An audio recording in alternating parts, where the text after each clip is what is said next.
morning, everybody. It's 11:30, so we're going to go ahead and get started. Thank you so much for joining us for today's session. My name is Jennifer Preston. I'm with the Center for Education Services at RTI International, and just here to do a little bit of housekeeping before we get started. So please do remember to keep yourself on mute. You can have your camera on or off as you'd like. The presenters for today have asked that you use the chat to send in any questions. They are probably going to hold most of the questions until the end, as a lot of the information they're going to share will be kind of interconnected and the question may be answered later on in the session. But please do feel free to drop any questions in the chat as you have them. For a little bit more of a welcome, I'm going to turn it over to Tara to get us started for today. Hey guys, thank you so much for joining us today. My name is Tara Ballinger and I work for a company called Certica Solutions, which now falls under the Instructure umbrella. So we are now part of the Canvas team, which is exciting news for a lot of our North Carolina districts that we work with. And that falls under case benchmark assessments as well as Mastery Connect, all ties together. So we're super excited about that and serving North Carolina in that manner. So today, super excited to introduce Andy from the North Carolina Pandemic Recovery Office, and then Alexis from NCDPI. I will let them take over and we can discuss COVID funds today. So welcome, thank you. Well, thank you very much for having us here. Appreciate having this annual invite to share whatever might be the hot topics of today. We got obviously a very hot topic of the COVID funds, and I am here with Andy McCracken, who's, as Tara stated, is from the North Carolina Pandemic Relief Office. Just to introduce myself a little bit more, I'm actually the interim CFO right now at the Department of Public Instruction. I've been there for 20 years. And needless to say, I've seen many different funding situations, but not one that equals the one that we are dealing with right now. So Andy chose, although he did pull a lot of these slides together, he did choose to leave off his name off the front page. So I'm going to pass it over so that he can just give a little introduction to himself before we start. Thanks, Alexis, and thanks everyone for joining us this morning. I'm Andy McCracken. I am the education lead for the North Carolina Pandemic Recovery Office, which, as many of you know, I feel like we've probably met before, but our office was set up back in May of 2020 to oversee and coordinate the state's fiscal response and economic response to the pandemic. So one of the primary charges of our office is to manage the coronavirus relief funds that the state received. We're about to get another round of that, which we'll cover as well. But to also, and this is particularly relevant for the education work, is to coordinate with the various education stakeholders that are managing funds that went directly from U.S. Department of Education out to DPI, to the LEAs and PSUs, as well as to higher education. So I oversee early learning through post-secondary education, and have been really lucky to have great partners, particularly Alexis at DPI, to help sort through what has been really at the best of times, just a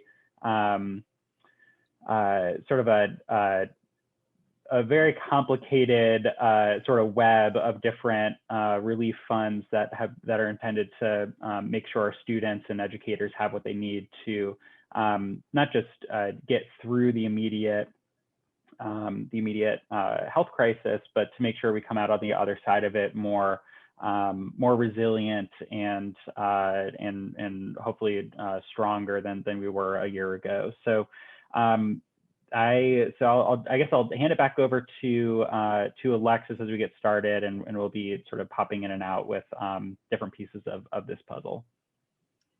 Yeah, thanks, Andy. I mean, as you said, this has been a very collaborative effort in getting these funds out and the information out to the school districts. And today's presentation is going to do a quick kind of look into the past and then kind of go through the present of where we are with funding, and then what we have kind of just coming up in the next couple months related to the COVID funds. So going back into the past, I'm just going to address right at the beginning. We did actually have at the beginning of this, back in March, we had some state funds that were immediately appropriated through actually Governor Cooper's executive orders, specifically the $50 million for emergency funds. Some of these funds, well, a large percentage of these funds were associated with the summer reading camp, which were repurposed to address kind of the immediate needs of the shutdown that we were in at that time. In addition, the General Assembly allowed for $12 million in transportation grants to address, we were driving all the meals around as students were at home. And so we had a grant that was administered through here for school districts that needed extra funding for that. And then funding, which actually was not really utilized that much, but the General Assembly did provide us $3.9 million for the reduced price lunch piece of that students or parents pay if they're on reduced price lunch. So this would provide them a free meal instead of having to have that copay. And the reason I say it wasn't used that much was because we went into the USDA allowed us to have a summer feeding program in which all students actually don't have that copay. So some of those funds were used, but not much. I believe that we're going to move on to the CRF piece, which Andy is going to address. Yeah, thanks, Alexa. So I think before getting directly into CRF, obviously we now have 3 rounds, pending President Biden's signature on the American Rescue Plan Act, which has been ratified by Congress. We have 3 rounds of sort of major federal aid that will come to North Carolina. So we have the CARES Act, which we all know and are well familiar with now, which is nearly a year old. And then in December, we had the Coronavirus Relief and Response Supplemental Appropriations Act, which was part of the end of year budget deal that Congress struck, and that created the ESSER2 program, which I know is in the works that you all are working on, as well as added a second round of the governor's emergency education relief funding, which is at the governor's discretion. And then because it's so new, still sorting through some details, but wanted to talk a little bit about ARP, the American Rescue Plan, which gives more money. So there will be a round of ESSER3 and as well as another round of state aid, which will be somewhat similar to coronavirus relief funds. There'll be, thankfully, a much longer time horizon, so it will be less of the year-long sprint that we had or have had with CRF, and those funds will actually be available through 2024. But wanted to share this overview to point out the 3 main sources of federal support for North Carolina's K-12 education from CARES, CARISA, and ARP. And obviously those go into ESSER, GEER, and then the state aid. And each time it introduced sort of a different, a little bit of a different flavor on each of those programs. So ESSER1 and ESSER2 are largely similar with a couple of very minor exceptions, particularly just with the duration of the program. ESSER3 is a little bit different, which Alexis will speak to in a little bit, and that runs through 2024. GEER 1 and GEER 2 are the same, just with different time periods. I do want to mention, just because it may be sort of in your universe of discussions for awareness, that under GEER 2 is authorized the Emergency Assistance for Non-Public Schools program, EANS, which DPI is also administering. And that is basically replaces the equitable services requirement for ESSER 2 and ESSER 3. So there's a unique program specific to our private K-12 providers in the state. So just something to be aware of as part of this, again, sort of this web of programs here. Move to the next slide. We get into a little bit more of the specifics of these different programs. So this is just to help map out what the differences are, both in the length of the programs, what decision making looks like with them, and I guess how they make their way to our LEAs, and also how long are they available. I apologize. There's a team of leaf blowers right outside of my window right now. But yeah, so that with ESSER in particular, with each round of funding, as you all know, there has been more funding put into ESSER. And so this final round through ARP is a whole lot more than what the state has worked with previously, up to about 3.6 billion coming in just on the heels of getting another 1.6 billion. And so that aid will go to from the Department of Ed direct to DPI, as it has in the past. There's the 10% state holdback as authorized under each iteration of this. Alexis will speak a little bit to the unique nature of how that's being handled with ESSER 2, and then how some of the policies on that are different under ESSER 3. So I will hand this. Oh no, I just could talk about CRF for a moment here. So CRF, obviously, so as we showed on the previous slide, there were about $3.6 billion. It was actually 3.5 billion that the state received, and then factoring in accrued interest, ended up being about 3.6 that the state appropriated through a series of bills in 2020. About 316 million went to DPI, the bulk of which went out to PSUs, and so this has been, I think, one of the more complicated parts of the COVID relief funding puzzle, partially because of how many allocations there were. Certainly understand you all had been in a tough position sort of navigating the fragmented nature of that, and appreciate all of your, everyone very much wanting to do the right thing with those funds, both to meet the state level legislative intent as well as the federal requirements on the program. So as you know, the deadline was extended for these funds. You all had largely spent those funds down by the end of 2020. There's a little bit remaining, of course, but now we're moving into monitoring and auditing mode, even as the funds continue to be spent down. And I can speak a little bit to that. That's the other side of the shop at NC Pro, which oversees that work. But if you have questions, I can help with that. And with the extension at the end of the year, there wasn't, there's no change to what is allowable under CRF. It's just the deadline extended. So the same basic tenets of coronavirus relief funds remain in place. It's not intended for revenue replacement.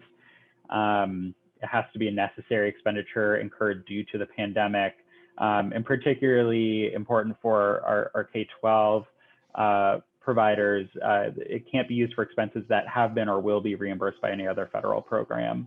So I know it's been a challenge with our school nutrition funds in particular. But and I'll just say very quickly, With the new round of state funding that's coming in, I didn't have a slide up specific to this, but that North Carolina will be getting somewhere north of $8 billion in additional state aid. That's going to get split up between direct allocations to the counties and in a number of municipal governments as well. North Carolina as a state will end up with somewhere around $5 billion to allocate out, similar to how CRF was handled last year. So that'll kick over to the General Assembly. Obviously, we're in the middle of a long session budget year, so this is the addition of this money is factoring into that process as well. So we don't know exactly what shape that's going to take, but we'll obviously be here to help you all navigate that as those funds come down to North Carolina.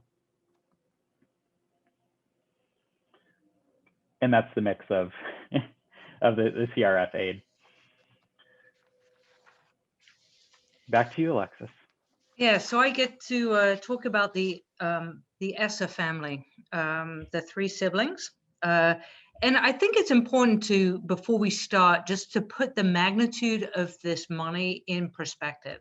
So because, when we're talking about the state level, you may not have something to compare to because many of you are looking at your own LEA. But so Title I and the all the Title I allocations and appropriations from the federal government for North Carolina come to about $600 million, and IDEA funds are about $340 million. So we're talking about kind of $1 billion in federal funds that we're normally managing. So when we start adding 3.7, 1.6 billion plus another 400 million. You can see like the magnitude of what this can do for North Carolina. But ESSER1, this was back, the applications were opened up in April of last year. We got the funds very quickly from the federal government. We did a very short and easy application process just to ensure that we could get those funds out as quickly as possible so that the public school units could address the immediate needs that they had for their students. And that was $356 million that went to the public school units. I've kind of divided it up into the first half being what goes out to the public school units, and then the second half, which is kind of that state reserve. So 90% by federal law, 90% of the total award must be allocated out to public school units in a formula that is the same proportion of the state's Title I money. So if you receive 2% of the state's Title I, then you would receive 2% of these funds. So I believe I think all LEAs have applied for these funds and are on their way of spending. We've spent about, last I looked, about $120 million of that. So ESSER2, as we was shown in the overview, ESSER2 is $1.4 billion in addition.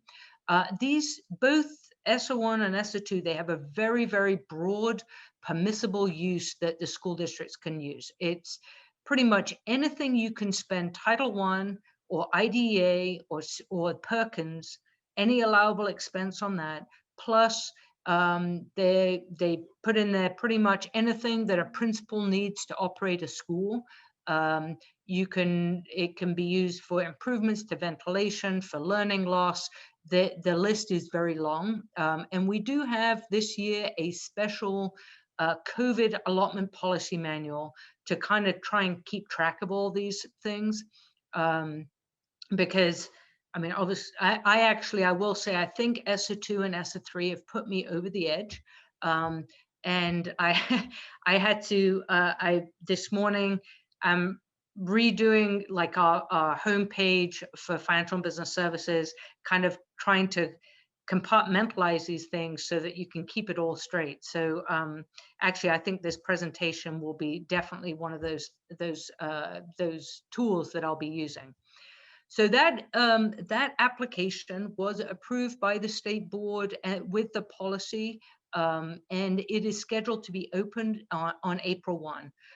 Even though we received the funds we received the grant award back, it was about 6 weeks ago, the State Board of Education and the state superintendent really wanted to take a step back and make sure that the DPI had the supports in place for school districts that needed technical assistance.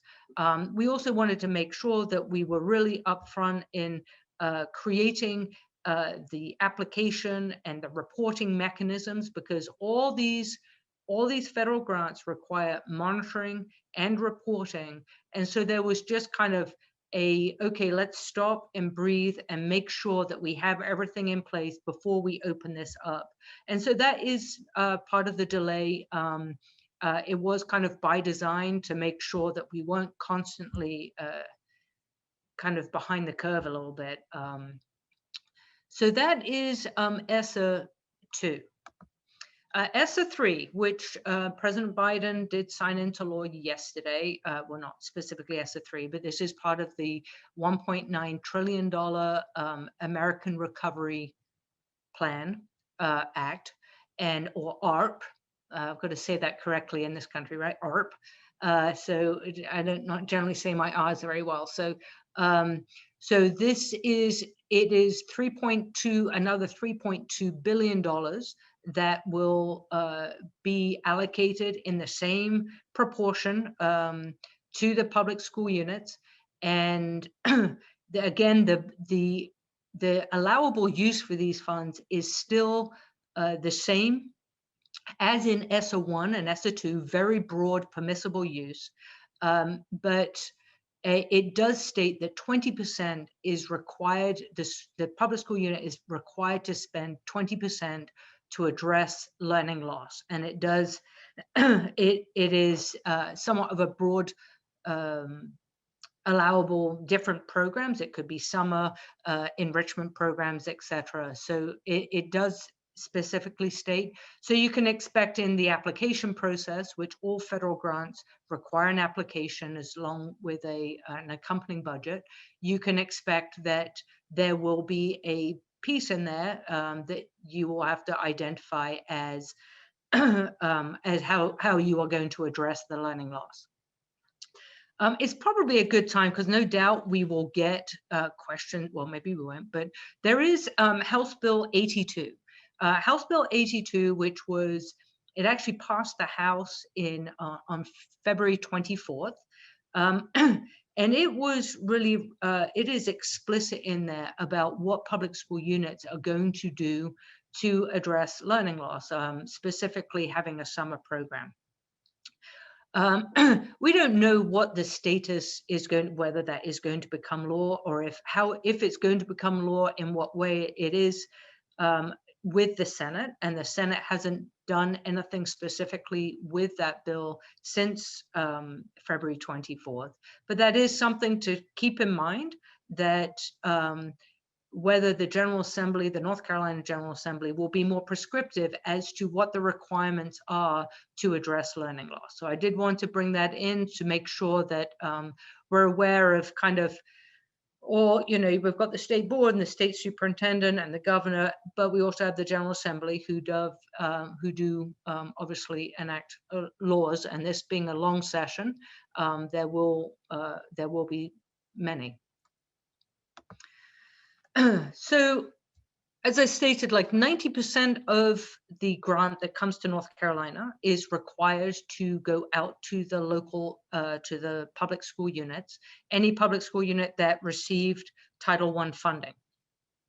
The other 10% is at the state reserve. And so what that means is that in theory, it would come to the state education agency, the state superintendent, and the state board of education, and they would have, you know, plans, or they would decide how those funds were going to be dispersed and utilized.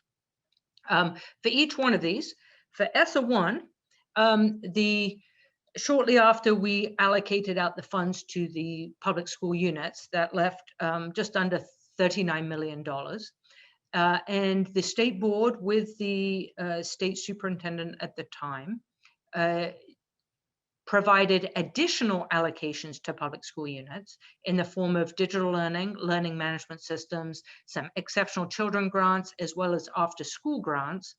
And then they also kept $6.6 million for state initiatives. Some of these were for contracts with partners such as UNCTV, but the bulk of that was actually to kind of ramp up the support at the department to really to support those school districts that don't have as much resources at the local level to kind of address, to create plans for learning loss, et cetera, really to provide a statewide support for those school districts. And then $1 million for DPI administration, which is really used for that monitoring that we are required to do by the federal government. So monitoring, auditing, as well as reporting. So ESSER1, that's already gone. Those allocations have gone out. And we do only have for ESSER1 and ESSER2 1 year to get those funds committed. So for ESSER2, it took a little bit of a different turn. The state reserve is $160 million. And the state board and the state superintendent were developing plans to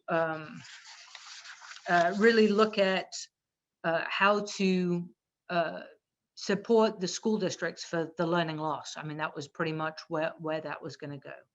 The General Assembly, after House Bill 82, House Bill 196 was introduced and went through very rapidly, and it was ratified on March 4th. And this pretty much legislates how that $160 million is going to be utilized. And it outlines in the bill, and you could go and look at it, with all these items. So it states that DPI will transfer $500,000 to Department of Natural and Cultural Resources for the state library. We're also to transfer $1.2 million for the NC Schools Go Outside program. UNCGA is $1 million for their new teacher support program. And then there is a contract with Voyager Sopris Learning for some language essentials. I think that $12 million is, I think, predominantly professional development, if I remember correctly. Then in addition to that, the residential schools, which are not, they are public school units, but they are not funded through our normal allocation process. They're actually a state program. They're administered through the DPI budget. So that's why they get their $500,000. Those are for the 3 schools related to the students who are blind or deaf. And then the 2 items at the bottom, 3 items are held at DPI. $10 million is to contract for cybersecurity and evaluation, not just here, but also out in the public school units. And then some reporting on the impact of COVID has had on student learning. And then the $8 million for public school monitoring, that is 0.5% that is permitted by federal law and is kind of restricted to the use of DPI. So that's how they have addressed the use of those funds. Then, in addition to that, there is $10 million for the charter schools that didn't receive. Some charter schools either are not eligible for Title I funds or they've waived their rights to Title I funds. And so this is to provide them kind of an equivalent amount that is actually a low amount, $100 per student that they would receive for their grant. $10 million for public school units for contracted instructional support. You may be aware that CRF also provided contracted instructional support funds. And so that will be allocated out based on a formula, as the law states. $10 million for the school nutrition grants for public school units, as long as you are part of the National School Lunch Program. That $15 million is for nonprofits for after-school grants. These are programs that we've had not only through CRF, but we have actually had as a state-funded program prior to that. And then the bulk of the money, the $66 million, is for grants to support instruction addressing learning loss. And those are grants, so it is not an allocation straight out by formula. I believe it states that the priority is given to those based on how the public school unit has expended federal funds, and it's left pretty open. So that's 145 million, and then the language states that anything that is unused will go into the pot and be allocated out to the public school units. So that is pretty much ESSER 2. So all those, the application and the policy for the public school, the 90% has already been approved by the state board. These other items that are on this page will need separate state board policies. There will be an application that will have to open up, and so there will be a lag before those funds will be available to the public school units.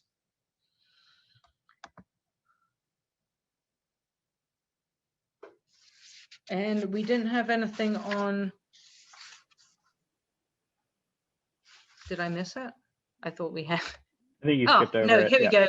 Thank you. I was like, wait, the grand finale. Okay, so for ESSER 3 is $360 million, which is the 10% of that 3.6 billion. And in the federal legislation this time, it stipulates how the state agency is to use those funds.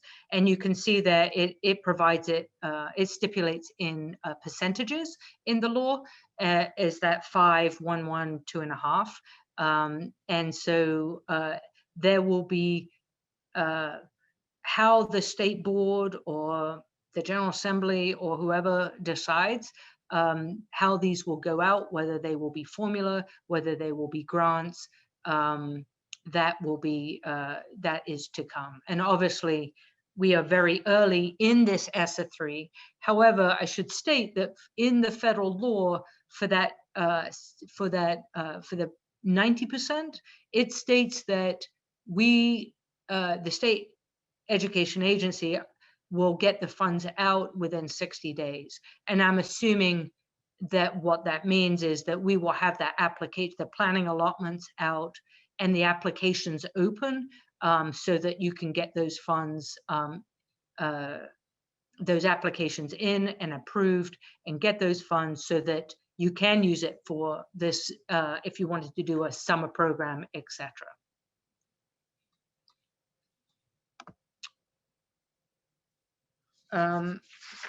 The GEER funds are also, as Andy said, are part of really for the public school units. It's really only GEER 1, and all public school units have received these funds. They, if they've applied for them, the governor had a larger bucket. He provided $60 million for K-12, the other funds going to the community college and the IHEs.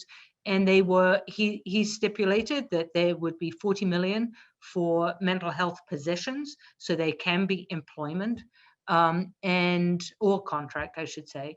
And then 20 million for supplemental instructional services, such as tutoring and support services for those students. And I believe, and this is our website, I believe that is all the money today? For now. Did I miss anything, Andy?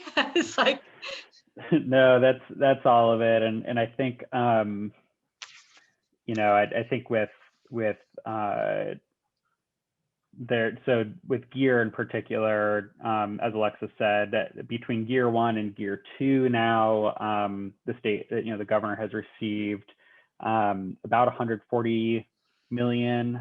And in that first round of about 95 million, the governor directed about 2/3 of that to K-12.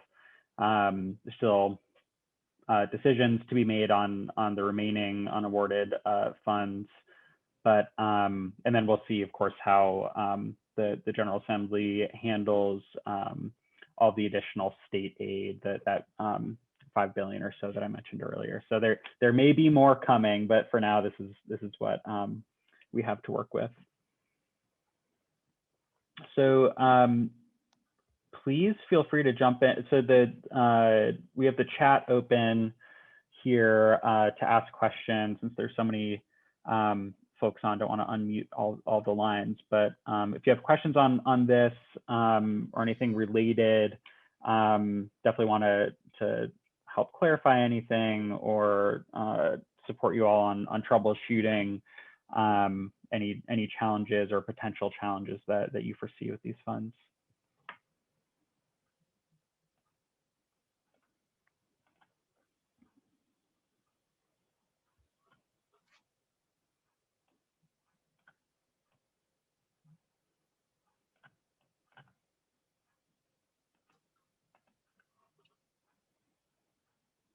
So Dr. LeGrand, I see you're raising your hand. If you'd like to take yourself off mute and ask your question, please go ahead. Thank you for letting us know. Thank you. As we look at the ESSER2 and ESSER3, the percentage of the allotments that will be for Title I districts, does that mean that they're only limited to Title I schools, or that's how we're going to allot the funds for districts, and districts may use them district-wide? yeah, thank you. That's a good question. So all school districts, all LEAs receive Title I funds.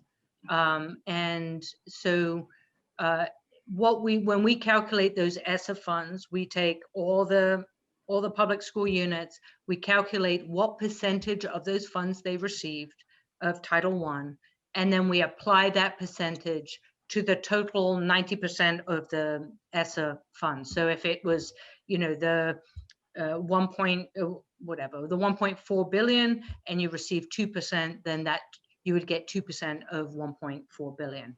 The use of the funds is separate. The use of the funds is much broader for ESSER, and you can use those for all students. It is not for Title I students. It is used much broader. And that's what the allotment policy reflects, that difference. But I understand that may be of a confusion.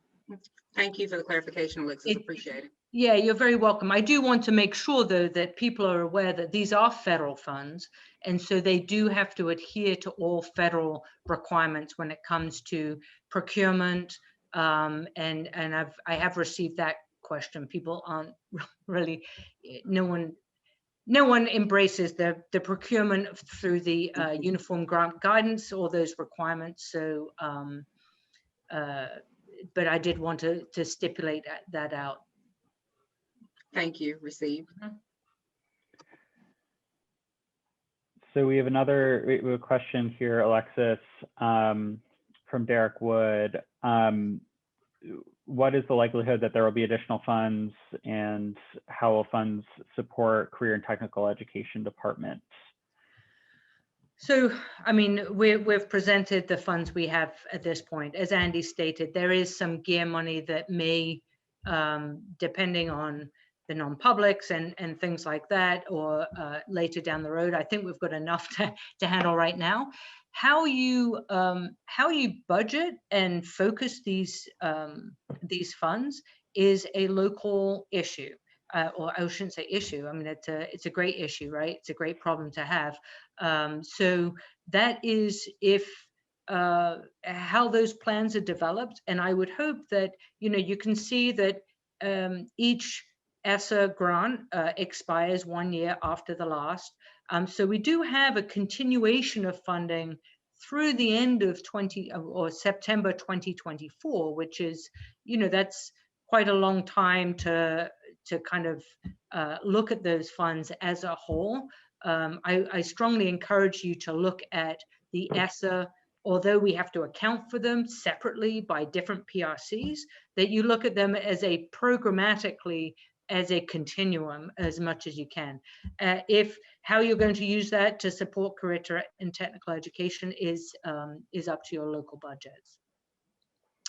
And I can see the next one has my name on it, so I guess I'll address this. Is the allotment listed for LEAs in House Bill 196 the entire ESSER2 allotment, or will there be additional ESSER2 money? The allotment listed in House Bill 196 is much lower than the planning allotment we received. Yeah, so I totally get the confusion. So House Bill 196, so unlike House Bill 82, which is not law and it is sitting there, hasn't been really addressed since February 24th, that was really alluding to requiring school districts to use their federal funds to do a 6-week summer program. Put that aside, House Bill 196 is silent on that, and the 90% is still, the 90% of that 1.6 billion is the allocation that will be going out in PRC 171, that the application will open April 1. What House Bill 196 does is says that 10% that would normally go to the state board and the state superintendent for the General Assembly has stated, you know what, this is how those funds are going to be used. So they are in addition to that 90% of that PRC 171 funding, the big bulk of it. And hopefully that was clear. And should of course say 196 hasn't been signed by the governor as of yet, and there's some back and forth potentially on the bill did a number of other things as well, which there's been some ongoing conversation about as well. Yeah, thank you for that statement. It is sitting, it is with the governor at this point.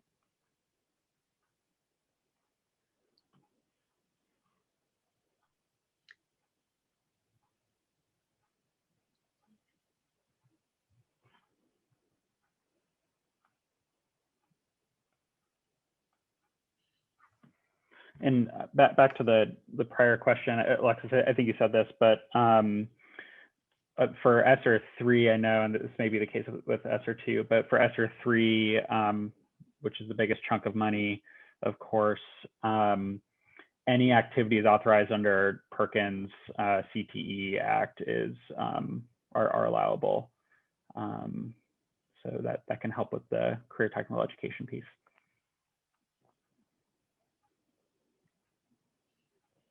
Yeah, it's almost, I mean, it's so broad. It's a lot of money with a lot of a very broad allowable use. So, I mean, it can be a game changer in a school district. I mean, it can. I mean, this is really significant. As we wait for other questions, I had a question for you all along those lines. If you can type into the chat, is what further support or technical assistance or guidance would be helpful? Understanding it's a lot more money to put into the system. Some varying timelines. There's some complications there. But what would be helpful from NC Pro, and not to volunteer Alexis, but from DPI on helping your successful planning and maximizing use of those funds. So if you have ideas or suggestions, please drop those in the chat. It'll be helpful to inform some of our next steps.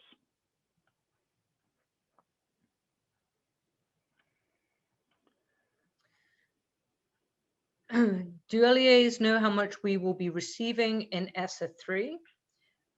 So we have not done those calculations, but you could get a very good idea on that. And actually, I will be sending something out in the school business newsletter tomorrow, but just looking at if you have your planning allotments for ESSER 2 and you know what the state total is.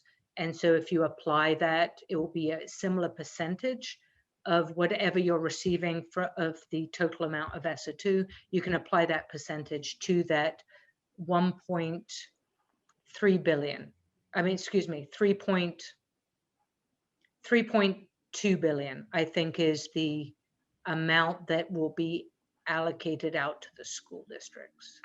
Yeah, and I think the difference between, so ESSER 3 as a whole is 2.25 times the size of ESSER 2.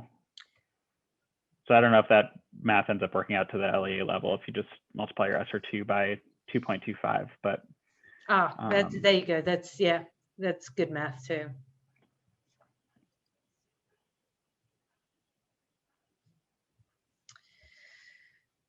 What is the estimate schools will receive from the new law compared to the second round? Oh, I believe that just, yeah, I think that just, we just responded to that.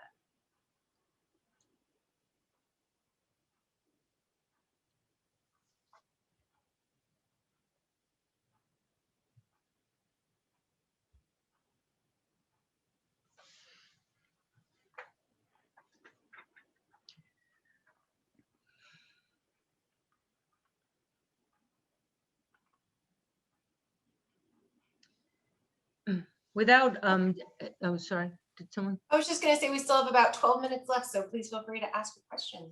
Yeah, and while you're not, I know that this was also going to address, and we felt like it was just going to be an awful lot to try and squash in, but also the state budget as a whole, the situation with the state budget. So I'll kind of go into that with the start that, you know, we don't have, I mean, we're very early on, so we don't have a whole lot of information. When it comes to revenues, the revenues are good. When it comes to our maintenance of effort at a state level for the ESSER, we do have to keep that, we as a state. So in short, we don't anticipate any cuts. We have provided to the General Assembly budget documents as to what it would take to fund public schools. The biggest factor that we have this year is really our allotted average daily membership. And not only is North Carolina experiencing a decline in our population due to the a decrease in birth rates that we have, which is pretty much affecting all school districts, all counties. We also have an increase in homeschool population. And then we have this pandemic, which when we're looking at the impact on the, I mean, we had a huge drop this year. And to try and understand, okay, or try and get that crystal ball and try and foresee what, which students are coming back next year, which students have left due to a normal decline, and which students are kind of an anomaly. They're not here now because of COVID, but we will see them back in the fall. That is really the trickiest piece of our budget, and working with the fiscal research staff over at the General Assembly to make sure that our budgets are really funded at a level to anticipate anything like that. So it's a lot. Honestly, it's not anything that we've really dealt with before. And when we're looking at not just the decline in the birth rates, what that does is it's declining the population in those K-5 age groups. I mean, yeah, the grades kindergarten through 5th grade, which obviously has a bigger impact on our teacher allocations and things like that. So it's been, it's a lot of, you know, we don't have any precedent for this to see what normal trends would be. So I did want to kind of bring that up because there's been a lot of work to try and make sure that public schools are funded appropriately, or that at least the state public school fund has the appropriate amount of budget in it to address any unforeseen situations that come in the form. But other than that, you know, we're going to have an increase in our retirement rate. I would expect, you know, 1 to 1.5 percentage points. We'll have an increase in our health, which I know, health insurance, which I know not only affects, you know, the state budget, but also your local budgets. So those will have to be addressed. And then other than that, we're just in a very preliminary situation. We are hoping that with the revenue situation, that we don't have a lot of recurring expenditures that or formulas that are funded with non-recurring money. That's one thing which I will be trying to impress, that it is not a, if we can't really do that long term. It's just not sound budgeting.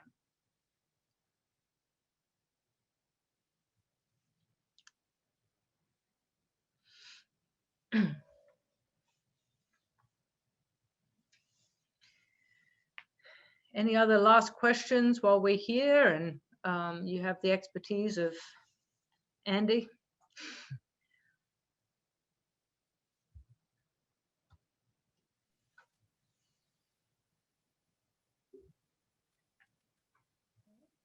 Well, thank you, Alexis. Thank you, Andy. Oh, another question.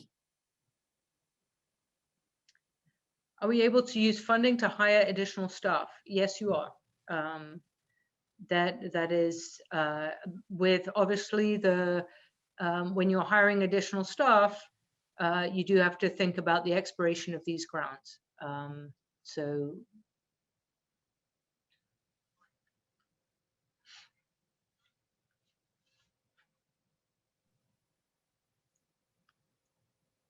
All right, so with that, a big thank you to Andy, Alexis, and Tara with Certica Solutions for today's session. I learned a lot, I'm sure everybody else did too. And we hope you have a great rest of your time at the conference. Thanks, everybody. thank you all. Thank you.